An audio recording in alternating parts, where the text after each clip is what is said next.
It has been a week of setbacks for the Biden agenda and for Democrats in control of Congress. A key piece of immigration reform hit a wall in the Senate, and voting rights bills have stalled. Frustrated Democrats today intensified talks of changing the 60-vote filibuster. Lisa Desjardins has been talking with some key figures involved, and she joins me now.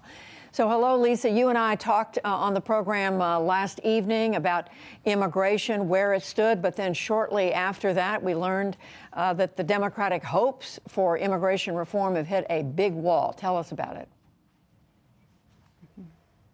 First, a quick reminder that Democrats have 50 votes in the Senate, a Senate which usually requires 60 votes to get past a filibuster, which can block almost any piece of legislation.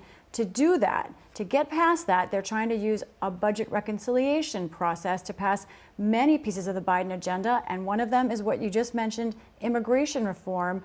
But it turned last night, we learned that their plan is not going to pass muster for this budgetary process. Let's remind people exactly what that plan was quickly. First of all, Democrats were proposing parole. That would be a status that could not lead to a path to citizenship, but would give a legalized status to some 6 or 7 million people in this country right now who are undocumented. And, you know, last night we did play the voices from interviews that our producer Sahar Khan has done with some DACA recipients and TPS, temporary protected status recipients.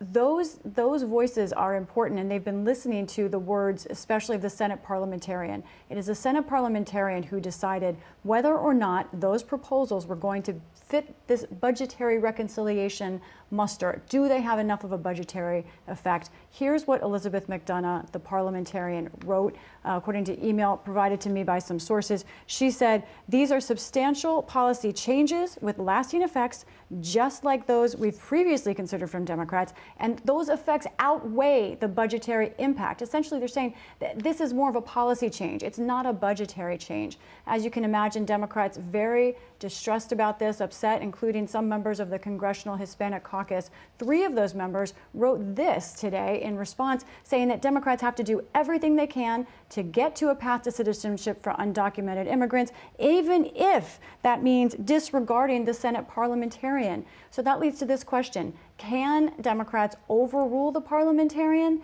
Yes, Judy, they can, but politically there is not the sense that they would do that. There's not 50 votes to do that.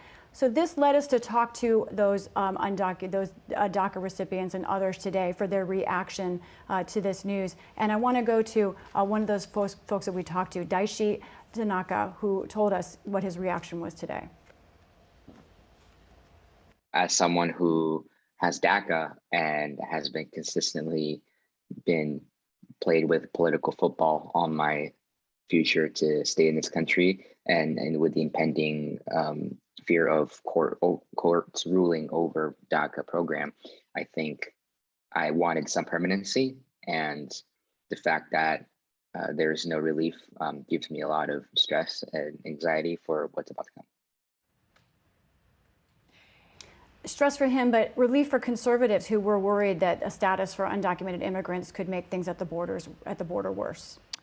And so, Lisa, another big issue hanging in the balance, voting rights. Lack of progress on this seems to be intensifying discussion around how to get around the Senate rule of the filibuster. Tell us where things stand on that. We'll talk about this more in the future, Judy, but quickly I want to go over what proposals I know Democrats are seriously considering to get around the filibuster. First, the idea of enforcing the current rules that they have, especially forcing senators to actually talk during a filibuster, limiting them to the current rule, which is 2 speeches each. That could last days, weeks, months.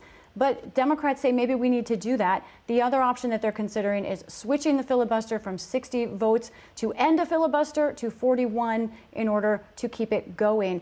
These talks are very real, including with Senator Joe Manchin. And we know you're going to continue to follow that even as Congress is getting ready to go home for the holiday. Lisa Desjardins, we love the Christmas tree. Thank you.